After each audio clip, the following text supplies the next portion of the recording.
या हाणामारीच्या बातमीनंतर आता राजकीय वर्तुळातून एक महत्त्वाची बातमी समोर येते। भाजपच्या नकली हिंदुत्वाचा चेहरा राहुल गांधी यांनी उतरवलाय असं विधान संजय राऊतांनी केलंय। तसंच एक अकेला सप्पर भारी असं म्हणत राऊतांनी राहुल गांधींचं कौतुकही केलंय। तर राहुल गांधींनी सत्ताधाऱ्यांना गुडघ्यावर आणल्याचा टोला सुद्धा संजय राऊतांनी लगावला।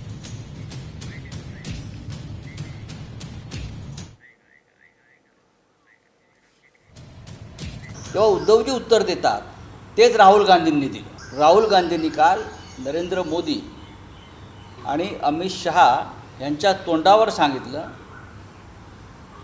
की हिंदुत्वाचा ठेका तुम्ही घेतलेला नाही मोदी, आणि भारतीय जनता पक्ष म्हणजे हिंदुत्व नाही।